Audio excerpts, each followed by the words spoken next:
শতকোটি প্রণাম। শ্রী শ্রী রামকৃষ্ণ কথামৃত।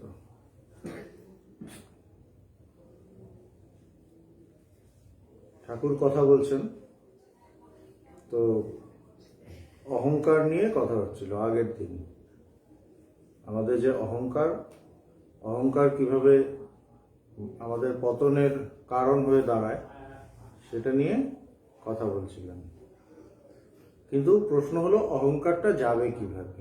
আমাদের সবার সমস্যা হলো অহংকার, কিন্তু এটা যাবে কিভাবে? এটার একটাই উপায় আছে, সেটাই ঠাকুর বলছেন। এবার জ্ঞান লাভ হলে অহংকার যেতে পারে। আগের দিন বলছিলেন যে মানুষের নানা কিছুর কারণেই অহংকার হয়। কারোর এটার কারণে, কারোর টাকার কারণে। যেমন এই যে বলছিলেন একটা ব্যাঙ, তার একটা কয়েন ছিল, তার উপর দিয়ে হাতি চলে গিয়েছিল, তখন খুব খেপে গেল। কোথায় ব্যাঙ আর কোথায় হাতি? সে প্রচন্ড খেপে গেছে। খেপে গিয়ে হাতিকে লাথি দেখাচ্ছে। লাথিতে হাতির কি হবে? ব্যাঙের লাথিতে কিছুই হবে না, কিন্তু দেখাচ্ছে কেন? ওই যে একটা কয়েন পেয়েছিল, ওই কয়েনের জন্য, টাকার জন্য। তো মানুষের টাকার খুব অহংকার। তো ঠাকুর বলছেন জ্ঞান লাভ হলে অহংকার যেতে পারে। জ্ঞান লাভ হলে সমাধিস্থ হয়, সমাধিস্থ হলে তবে অহং যায়। বলছে কিভাবে যাবে? আমার একটা রোগ হয়েছে, এবার রোগ নিয়ে বেশি চর্চা করে তো লাভ নেই। চর্চা কি নিয়ে হবে? আমার রোগটা যাবে কিভাবে, এইটা নিয়ে চর্চা হতে হয়। রোগ তো আছে, সবারই আছে, তো সেখানেই চর্চাটা হলো যে কিভাবে যাবে। তো বলছেন জ্ঞান লাভ হলে মানুষের অহংকারটা যায়। জ্ঞান লাভ কিভাবে হয়? তাকে সমাধিস্থ হতে হয়। সমাধিস্থ মানে মাটির নিচে খুঁড়ে কবর নয়। সমাধিস্থ মানে মনটা ভেতরে গভীরে সেই চরম জায়গায় চলে যাবে। সেই ভেতরে, আমাদের সবার ভেতরে সেই একটা পরম সত্তা আছে, যেটা একদম নিত্য স্থির, যেটা সেই জ্ঞানের জায়গা, জ্ঞান স্বরূপ। সেইখানে আমাদের মনটা গিয়ে যখন ডুবে যায়, তখনই মনটা সমাধিস্থ হয়। যখন আমার সমাধি হয়, তখনই আমার অহংকারটা যেতে পারে, তার আগে যাবে না। তার আগে যাওয়ার কোনো প্রসঙ্গই নেই। এই জন্য বলছে সমাধিস্থ হলে তবে অহং যায়। সে জ্ঞান লাভ বড় কঠিন। তবে কি, এই জ্ঞান লাভ করা খুব কঠিন, এটা সহজ নয়, কঠিন আছে। বেদে আছে যে সপ্তম ভূমিতে মন গেলে তবে সমাধি হয়। সমাধি হলেই তবে অহং চলে যেতে পারে। বলছে যে সপ্তম ভূমিতে মন গেলে, মনের তো অনেকগুলো ভূমি, এবং সপ্তম ভূমিতে মন গেলে তখন সমাধি হয়। তো সেইখানে মন গেলে, তখনই সমাধি হলে তবেই অহং চলে যেতে পারে। মনের সচরাচর বাস কোথায়? প্রথম 3 ভূমিতে। সেই 3 ভূমি, তখন মনের আসক্তি কেবল সংসারে, কামিনী কাঞ্চনে। আমাদের মনের যে নিচের 3টে ভূমি, সেটা হলো অজ্ঞানের ভূমি। ওটা হলো অজ্ঞানের ভূমি। সেইখানে মনের যখন বাস, তখন মনটা কি চায়? নানা কিছু তার কামনা বাসনা থাকে, এবং টাকা পয়সার প্রতি আসক্তি থাকে, টাকা পয়সার প্রতি লোভ থাকে। মনে সবসময় টাকা পয়সার কথা ঘুরতে থাকে, আর কি খাবো, কি পরবো, কি ভোগ করব, আমার কি চাই, এগুলোর প্রতি মন থাকে। কামনা বাসনা এগুলোর প্রতি মন থাকে। এটা প্রথম 3 ভূমির মধ্যেই থাকে। আর আমাদের সাধারণ মানুষের মন, অজ্ঞানী মানুষের মন ওই 3টে ভূমির মধ্যে ঘোরাঘুরি করে। হৃদয় যখন মনের বাস হয়, তখন ঈশ্বরীয় জ্যোতি দর্শন হয়। এবার মন যখন হৃদয়ে ওঠে, মনটা যখন হৃদয়ে ওঠে, তখন কি হয়? তখন তার নানা কিছু দর্শন হয়, ঈশ্বরীয় জ্যোতি দর্শন হয়, জ্যোতি দেখা যায়। যেরকম ভাবে আমরা একজন আরেকজনকে দেখছি বা জগৎ দেখছি, সেরকম ভাবে জ্যোতির দর্শন হয়। কিন্তু কখন হবে? আমরা এমনি যেভাবে আছি তখন দেখবো না, তখন ওই বড় জোর লাইট টাইট এগুলো দেখবো, চন্দননগরের লাইটিং। ওখানে প্রথম 3 ভূমিতেই হবে, কিন্তু যখন মনের বাস ওপরে হবে, হৃদয় উঠবে, তখন জ্যোতি দর্শন হবে। হৃদয়ে যখন মনের বাস হয় তখন ঈশ্বরীয় জ্যোতি দর্শন হয়। সে ব্যক্তি জ্যোতি দর্শন করে বলে একই একই, তখন তার মানে একটা অদ্ভুত অবস্থা হয় এবং সে অবাক হয়ে যায়, আমি কি দেখলাম, এমনি তো দেখিনি, এতদিন তো দেখিনি, এ আমার কি দর্শন হলো। তখন সে অবাক হয়ে যায়, বলে একই একই, তারপর কণ্ঠ, এরপর মন আরো ওঠে, আরো ওঠে। যেমন শরীরের অনেকটা মানে নানা জায়গার মধ্যে তার বাসটা বলা হয়, অ্যাকচুয়ালি শরীর বলছে না, সেটা একটা অবস্থা মনের। এরপর ওঠে কণ্ঠে, সেখানে যখন মনের বাস হয় তখন কেবল ঈশ্বরীয় কথা কহিতে ও শুনিতে ইচ্ছা হয়। যখন মনের বাস সেই কণ্ঠে আসে, মন আরো ঊর্ধ্বগামী হয়, তখন কি হয়, তখন তার শুধু ঈশ্বরীয় কথা ছাড়া অন্য কথা ভালো লাগে না, অন্য কিচ্ছু ভালো লাগে না। অন্য কথা তার মানে কাঁটার মতো লাগে গায়ের মধ্যে, ভালো লাগে না। এবং অটোমেটিক তখন কি হয়, তখন তার নিজস্ব পুরনো বন্ধু বান্ধব, আত্মীয় স্বজন, ভাই বোন, যারাই জাগতিক কথা বলুক তাদেরই ভালো লাগে না, যারাই বলুক ভালো লাগে না। মনে হয় কি এরা কখন সরে যাবে, এদের সাথে ভালো লাগছে না। এটা কোনো স্বার্থপরতা না, মানে মনটা এমন একটা জায়গায় উঠছে যেখানে এইগুলো অনেক দূরে পড়ে থাকে, অনেক নিচে পড়ে থাকে। একজন আগে একদম খুব সাধারণ ভাবে থাকতো, খুব গরিব ছিল, একদম হয়তো একদম মানে বস্তির মধ্যে আছে সাধারণ ভাবে, কিন্তু আস্তে আস্তে দেখা গেল তার খুব পয়সা টয়সা হয়ে গেছে, সে প্রচুর পয়সা, কোটি কোটি টাকার মালিক, একটা বিরাট দামি একটা ঘর কিনেছে, ওখানে আছে। এরপর যদি তাকে বলে যে বস্তিতে তুমি এসে আমাদের সাথে থাকো, ওখানে কয়েক বছর কাটিয়ে দিল, তারপর যদি বলে তুমি এসে আমাদের সাথে থাকো, তখন কিন্তু গিয়ে আর থাকতে পারবে না। কি ময়লা, কি গন্ধ। ওরা বলবে তুই তো এখানেই ছিলি এতদিন। ও বলবে ছিলাম ঠিকই, কিন্তু এখন আর পারবো না। ছিলাম, নিশ্চয়ই ছিলাম, কিন্তু এখন আর পারবো না, এখন আমার সেই স্টেজ নেই। তো যখন মন আমাদের নিচের সেই ভূমিগুলোতে থাকে, তখন সেই নিচের ভূমিতে থাকার জন্য আমাদের যে বন্ধু বান্ধব পরিচিতি হয়, যাদের সাথে আত্মীয় স্বজন, সবার সাথে যে ধরনের কথাবার্তা হয়, কিন্তু আমার মনটা যেই উঠে গেল, তখন আমার সঙ্গী চেঞ্জ হয়ে যায়, তখন আমার সঙ্গী পাল্টে যায়। তখন ওই ধরনের কথা, আগের ধরনের কথা আর অ্যাডজাস্ট হয় না, নিতে পারে না, ভেতরে নিতে পারে না, এটা হয়ে যায়। এটা কিভাবে হয়, মনে যখন মন ঊর্ধ্বগামী হতে থাকে, একটু একটু করে উঠতে থাকে। তো এটা পঞ্চম ভূমির কথা বললেন। কপালে, ভ্রু মধ্যে মন গেলে তখন সচ্চিদানন্দ রূপ দর্শন হয়। সেই রূপের সঙ্গে আলিঙ্গন স্পর্শন করতে ইচ্ছা হয়, কিন্তু পারে না। বলছে আরেকটু মন উঠলো, কপালে উঠলো। কপালে মানে আমি এখানে কপালের মধ্যে ধ্যান করলাম, তার মানে যে আমার মন কপালে উঠে গেছে তা নয়। এটা মনের মানে ঈশ্বরকে নিয়ে থাকতে থাকতে মন উঠতে থাকে। হ্যাঁ, ওটা কপাল বলে একটা বলা হচ্ছে, কিন্তু কপাল মানে যে আমি এখানে মন দিলাম তখন এই মনটা কপালে উঠলো তা কিন্তু না। তখন টন টন করবে, ব্যথা করবে, মন আমার নিচেই আছে তখন, তাই না? এখানে একটা মশা কামড়ালো, তা মনটা এখানে যাবে না, উফ কি জোরে কামড়ালো। তো এখানে যে কামড়ালো, মনটা এখানে গেল, তার মানে কি মনটা কপালে উঠেছে? মানে আধ্যাত্মিক ভাবে তা নয়, তা নয়। কারণ আমি এরকম করতেই পারি, শুনলাম কণ্ঠে, হ্যাঁ এবার এখানে আমি এরকম করছি, এখানে মনটা গেল আমার, তখন কি ঈশ্বরীয় কথা, তখন আমার মন জগতেই আছে, পুরোপুরি দেহে আছে। এটা ভালো করে বুঝতে হবে, কারণ আধ্যাত্মিক কথা বোঝা বড় মুশকিল, বোঝা বড় মুশকিল। তো যখন সেই অবস্থায় মনটা ওঠে ভ্রু মধ্যে, তখন সচ্চিদানন্দ রূপ দর্শন হয়, তখন সেই ব্রহ্মের রূপ দর্শন হয়, ঈশ্বরীয় রূপ দর্শন হয়। তখন মনে হয় তাকে জড়িয়ে ধরি, ঈশ্বরকে, কিন্তু তাও পারা যায় না।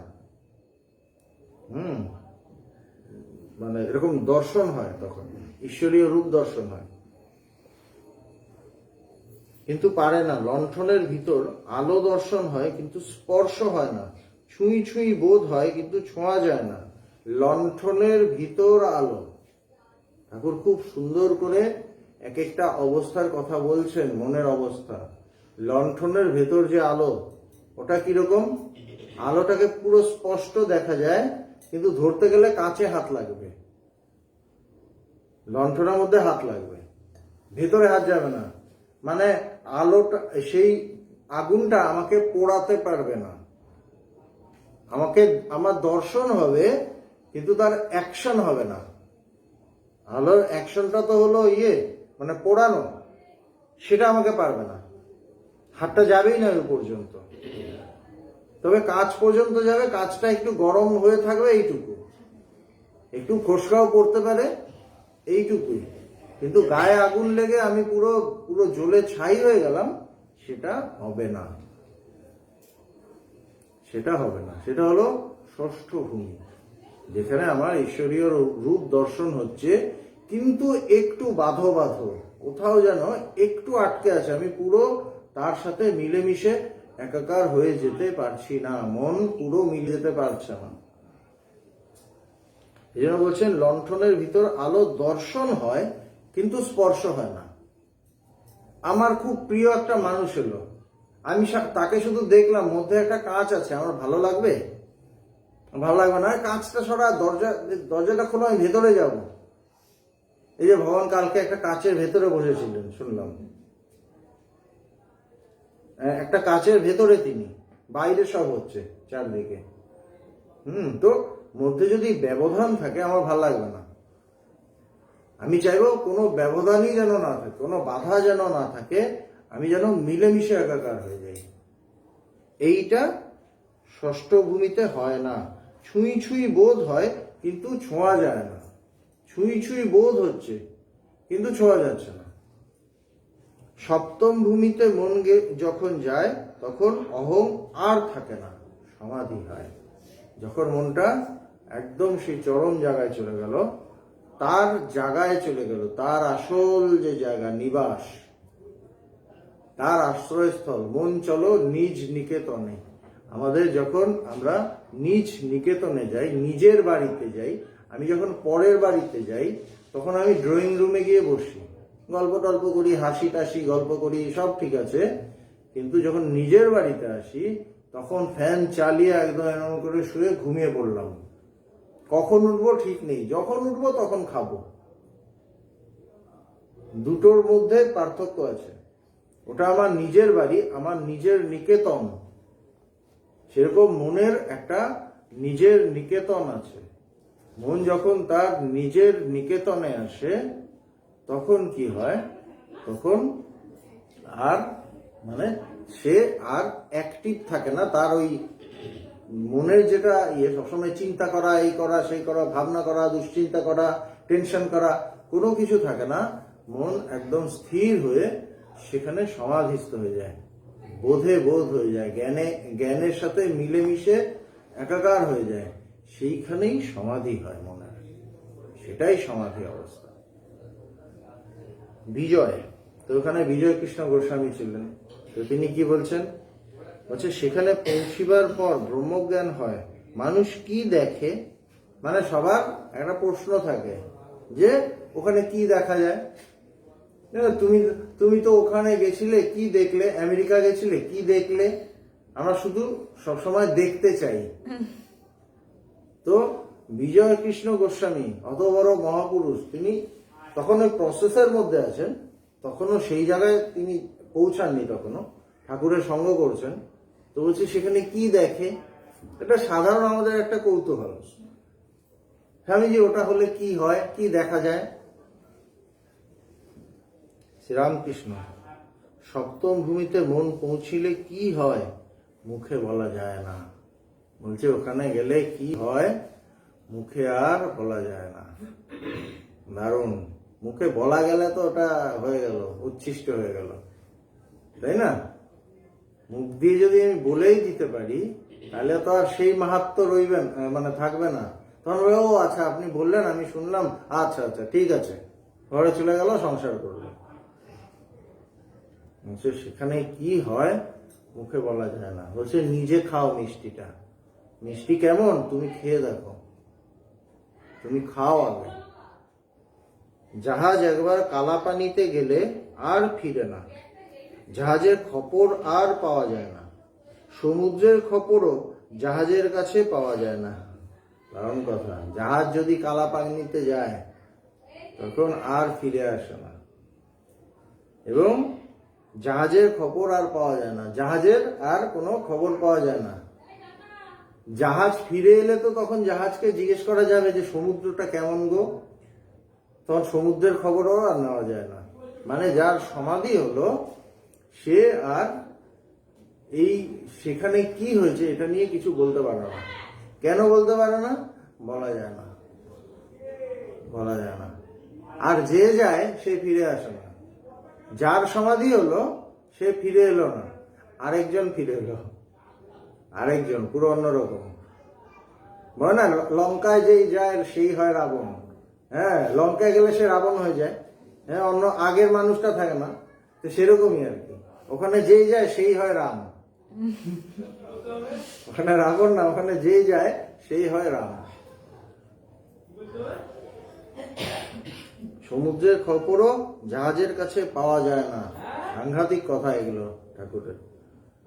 নুনের ছবি সমুদ্র মাপতে গিয়েছিল, কিন্তু যাই নেমেছে অমনি গলে গেছে।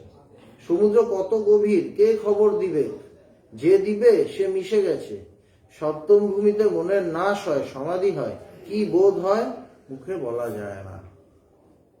হচ্ছে নুনের পুতুল সমুদ্র মাপতে গেল, গিয়ে কি হলো, যেই নেমেছে ওখানে গলে গেল। সমুদ্র আর নুনের পুতুল তো একই।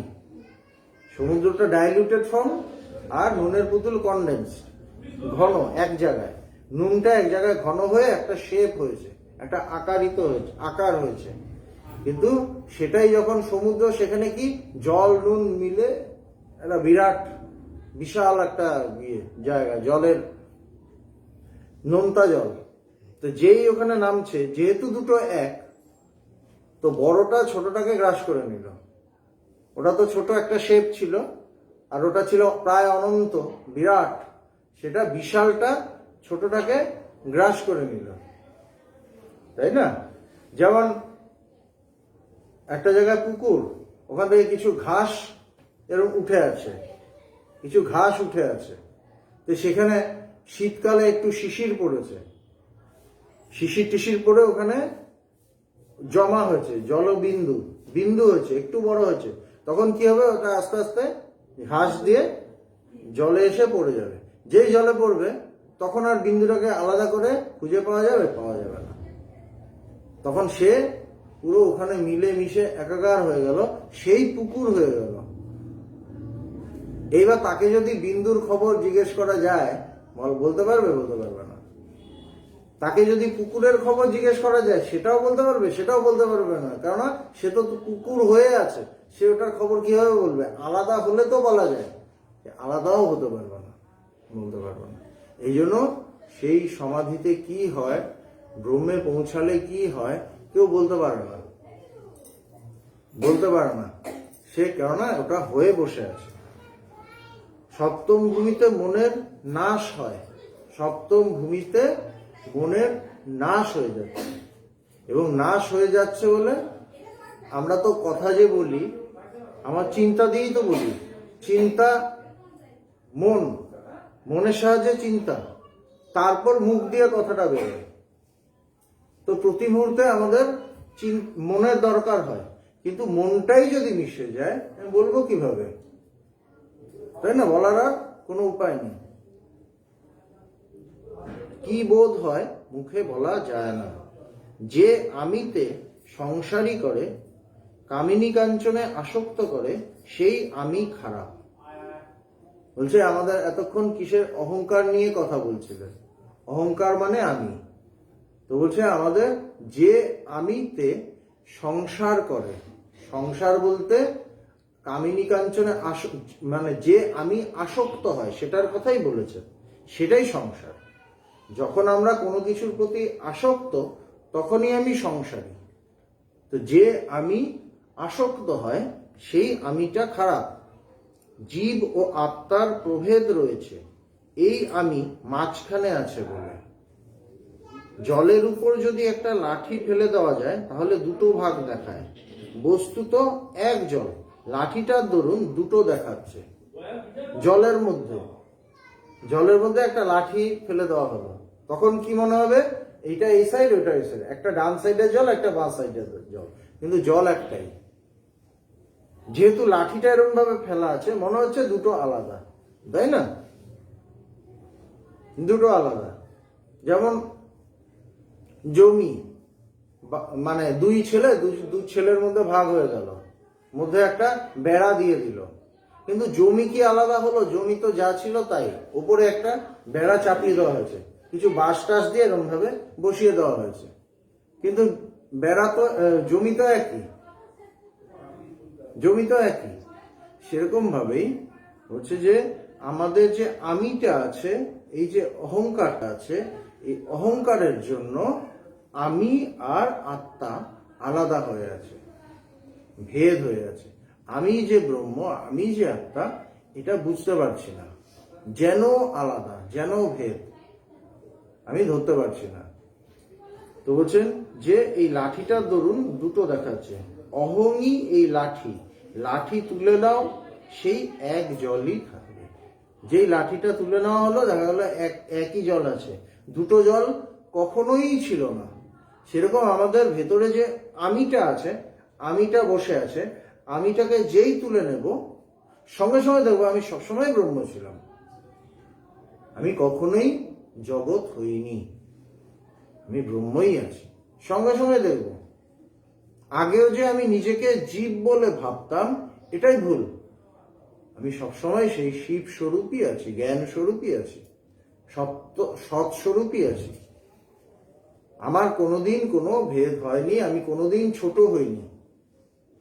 অটোমেটিক বুঝবো, শুধু অহংকারটা সরতে হবে। আমাদের বাড়িতে একটা গুন্ডা এসে দখল করে বসে রইল, তাই না? তখন থাকতে দিয়েছে বাড়ির মালিককে। হ্যাঁ, ওই অনেক আগে একটা সিনেমা হয়েছে না, লালকুঠি, ড্যানি ভিলেন পরে হিরো হয়ে যায়। ড্যানি ভিলেন ওখানে একটা বাড়িতে দখল করে নিয়েছে। উৎপল দত্ত মেইন ভিলেন, উৎপল দত্তের মেইন সাকরেদ হলো ড্যানি, সে ওখানে বসিয়ে দিয়েছিল। এবার ড্যানি গিয়ে ওখানে পুরো একদম মানে সমস্ত ও দেখছে, ও মানে সমস্ত কিছু ওর আন্ডারে চলে গেছে। তো ওখানে যে স্বামী স্ত্রী ছিল, ওদের মহা অশান্তি, ঘরের মধ্যে আগের সেই শান্তি টান্তি সব চলে গেছে। এবার বাচ্চা ছেলেটা ওকে আবার পাল্টে দিল, ড্যানি ভালো হয়ে গেল। বা ড্যানির মানে তার মধ্যে যে তার ভিলেনের যে ব্যাপারটা, তার মধ্যে যে বজ্জাত ব্যাপারটা, ওটা শেষ হয়ে গেল, ওই আমিটা নষ্ট হয়ে গেল বলা যায়। মানে আরেকভাবে চিন্তা করলে সঙ্গে সঙ্গে আবার তার পুরনো শান্তি ফিরে এলো। ওটা কোথাও যায়নি, ওটার জন্য ধামাচাপা পড়ে গেছিল বা আলাদা হয়ে গেছিল, শান্তিটা সরে গেছিল। তা আমাদের মতো এই যে আমি ড্যানির মতো, ভিলেনের মতো, আমি এই আমিটাকে নিয়ে গর্ব করি, কিন্তু এই আমিটাকে গর্ব করার কোনো বিষয় নাই। এই আমিটাকে সরাতে হবে, এই আমিটাকে নাশ করতে হবে। আমি মলে ঘুচিবে জঞ্জাল। আমাদের যে আমিটা, আমাদের যে অহংকারটা, যে অহংকার নিয়ে আমি চলি এবং নিজেকে বিশাল কিছু মনে করি, ওটাই নিজেকে ছোট করে রাখছে। বলছেন যে লাঠি তুলে দাও, এক সেই জলই থাকবে। বজ্জাত আমি কে? যে আমি বলে আমায় জানে না, আমার এত টাকা, আমার যে কে বড় লোক আছে। বজ্জাত আমি, যে এরকম বলে, যে আমিটা বলে আমার চেয়ে বড় লোক কে আছে, আমার এত টাকা আছে। যদি চোরে 10 টাকা চুরি করে থাকে, প্রথমে টাকা কেড়ে লয়, তারপর চোরকে খুব মারে, তাতেও ছাড়ে না, পাহারাওয়ালা ডেকে পুলিশে দেয়, ও মেয়াদ খাটায়, বজ্জাতামি বলে জানে না আমার বজ্জাতামি বলে জানে না আমার 10 টাকা নিয়েছে, এত বড় আস্পর্ধা। মানে কেন? তার এত অহংকার, টাকার অহংকার। অহংকার শুধু টাকার হয় না, আমি খুব শিক্ষিত, খুব পড়াশোনা জানি, এটাও আমার অহংকার। আমাকে সবাই মানে, আমার ভীষণ কোয়ালিটি, এটাও অহংকার। আমি যে ভাব, এটাই অহংকার, ওটাকেই মানতে হবে। আর মরে কিভাবে? সে জ্ঞান হলেই মরে, এমনি মরে না। বিজয় কৃষ্ণ গোস্বামী আবার জিজ্ঞেস করছেন, যদি অহং না গেলে সংসারে আসক্তি যাবে না, সমাধি হবে না, তাহলে ব্রহ্মজ্ঞানের পথ অবলম্বন করাই ভালো, যাতে সমাধি হয়। আর ভক্তি যোগে যদি অহং থাকে তবে জ্ঞান যোগই ভালো। এবার বিজয় কৃষ্ণ গোস্বামী তিনি তো একটু মানে উপনিষদ জ্ঞান চর্চা বেশি করেন, কেননা ব্রাহ্ম সমাজে যাতায়াত করেন, ওখানে তো ভক্তির ব্যাপারটা অতটা নেই। এই জন্য উনি সঙ্গে সঙ্গে পেয়েছেন, যদি অহং মানে যেতেই হবে, তাহলে তো ভক্তিতে তো অহংটা থেকে যায়, কেননা ভক্তি আর ভক্ত ভগবান দুটো থাকে, তার মানে একটু অহংকার থাকে। হ্যাঁ, তাহলে তো জ্ঞানযোগী ভালো, জ্ঞানযোগে তো অহংটা নাশ হয়ে যায়। সঙ্গে সঙ্গে উনি ওনার পয়েন্ট পেয়ে গেছেন। এবার ঠাকুরকে বলেছেন, ঠাকুর বলছেন, শ্রীরামকৃষ্ণ, 2-1টি লোকের সমাধি হয়ে অহং যায় বটে, কিন্তু প্রায় যায় না। বলছে যায় খুব কম, কারো কারো যায় হয়তো, কিন্তু ম্যাক্সিমাম মানুষেরই অহংকারটা যেতে চায় না, যায় না। হাজার বিচার করো, অহং ফিরে ঘুরে এসে উপস্থিত। খুব বিচার টিচার করলাম, ও মা দেব আবার ফাট করে উঠে গেছে। ঠিক করলাম যে না, আমি আমার অহংকার রাখবো না, ঠিক করলাম, করে বেরোলাম, কে একটা এরম ভাবে তাকালো, ফাট করে আমার দিকে এইভাবে তাকালো, সঙ্গে সঙ্গে উঠলো। কিন্তু কেন? ওটা যদি থাকে তাহলে তো উঠবেই, ওটা তো রয়ে আছে, তাই না? একটু পোর্শনে যদি থাকে, যেমন রক্ত বীজ, আমরা জানি না গল্প, 1 ফোঁটা যদি মাটিতে পড়ে, ওখান থেকে একটা ওষুধ উঠে আসবে, 1 ফোঁটা থেকে। সেরকম অহংকার একটু যদি কণাও যদি থাকে, তখনও সমস্যা করে। অহং ঘুরে ফিরে উপস্থিত। আজ অশ্বত্থ গাছ কেটে দাও, কাল আবার সকালে দেখো ফেকড়ি বেরিয়েছে। বলছে অশ্বত্থ গাছ বিরাট, কেটে দাও, দেখো ওই দিক দিয়ে আবার মানে দিয়ে ছোট্ট একটা বেরিয়ে গেছে, ওটা একসময় বড় হয়ে যাবে। একান্তে যদি আমি যাবে না, তবে থাক শালা দাস আমি হয়ে। এবার প্রশ্ন হলো, যদি না যায় তখন কি করতে হবে? তখন দাস আমি হয়ে থাকো। কিসের দাস? না, ঈশ্বরের দাস। আমি যদি একদমই যাচ্ছে না, তখন কি করব? তখন কি সেই আমিটা বজ্জাতামি হয়ে থাকবে? বলছে না, আমি তো যাবে না, সুতরাং আমি ব্রহ্মজ্ঞানের চর্চা করে লাভ কি? একজন বলতে পারে। তো বলছে না, যদি না যায় তাহলে সেই আমিটাকেও দাস আমি করো, ঈশ্বরের দাস, ভগবানের দাস, সেইভাবে করো। তবে থাক শালা দাস আমি হয়ে, হে ঈশ্বর তুমি প্রভু আমি দাস, এইভাবে থাকো। যদি যায় ওটা তো বেস্ট, যদি না যায়, ঈশ্বর তুমি প্রভু আমি দাস। তাতে কি হচ্ছে? তাতে প্রভুই মেন আসল আমি হচ্ছেন, আমি তার আন্ডারে, তিনি যেভাবে বলছেন আমি সেইভাবে করছি, তখন আমার অহংকার কম থাকে। আর কেননা আমি তো তার দাস, তিনি কর্তা, তখন আমার অহংকারটা কম থাকে। এনে বলছেন তুমি প্রভু আমি দাস, এইভাবে থাকো। আমি দাস, আমি ভক্ত, এরূপ আমিতে দোষ নাই। আমার যদি আমি বিরাট পয়সা, আমার অনেক পয়সা, আমার অনেক পাওয়ার, এই আমিতে দোষ আছে। কিন্তু আমি যদি এটা থাকে, আমি দাস, ঈশ্বরের দাস, আমি ঈশ্বরের ভক্ত, সেই আমিতে দোষ নেই, খুব কম, ওটা দোষ প্রায় নেই। মিষ্ট খেলে অম্বল হয়, কিন্তু মিষ্টির মধ্যে নয়। মিষ্টি খেলে অম্বল হয়, কিন্তু মিষ্টির মধ্যে নয়। জ্ঞানযোগ ভারী কঠিন, দেহাত্মবুদ্ধি না গেলে জ্ঞান হয় না। দেহাত্মবুদ্ধি না গেলে, দেহাত্মবুদ্ধি মানে কি? দেহে আত্মবুদ্ধি, মানে এই শরীরটা আমি, এই যে বুদ্ধি, এই যে বোধ বা এই যে ধারণা, এটাই দেহাত্মবুদ্ধি। দেহাত্মবুদ্ধি যদি না যায়, আমার শরীরটাই আমি, শরীরেই মন, এইটা যদি না যায় তাহলে জ্ঞান হবে না। তাই কলিযুগের পক্ষে,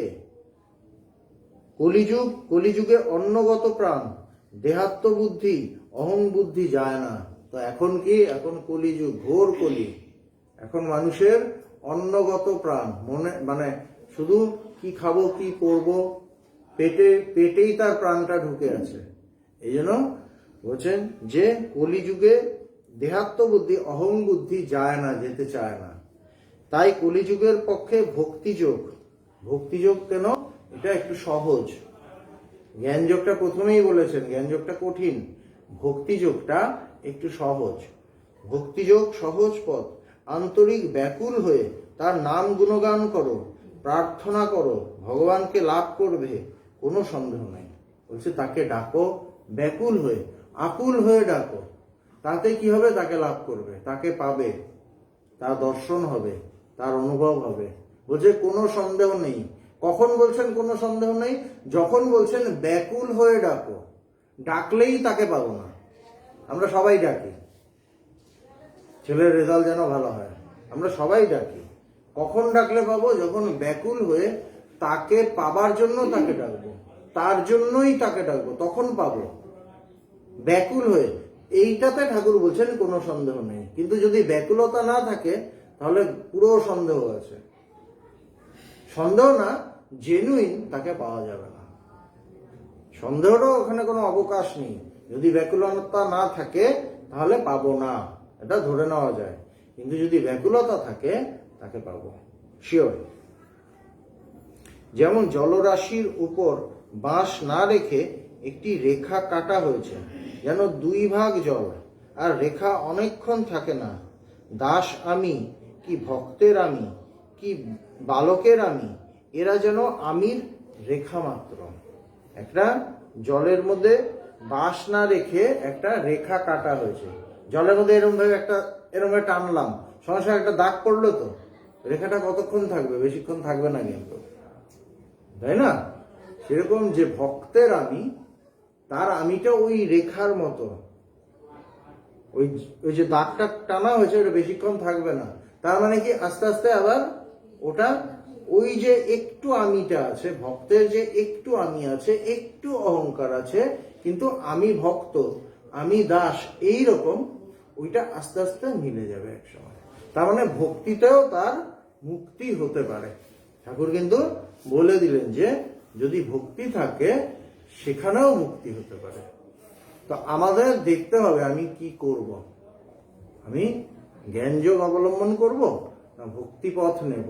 ভক্তি পথ সহজ পথ, কিন্তু ওখানেও একটা কথা আছে, সেটা হলো ব্যাকুলতা। জ্ঞানযোগের ক্ষেত্রে বলছেন দেহাত্মবুদ্ধি, আর ভক্তি যোগের কথা বলছেন ব্যাকুলতা। ব্যাকুলতা যদি না থাকে, আমার চারদিকে মন যদি থাকে, তাহলে হবে না। ব্যাকুলতা মানে ভক্ত শুধু ভগবানকেই চায়, ঈশ্বরকে চায়, অন্য কোনো কিছু চায় না। এটা হতেই হবে। তখন সেই চাওয়া থেকেই আমার ঈশ্বর লাভ হবে এবং আমি মুক্ত হব।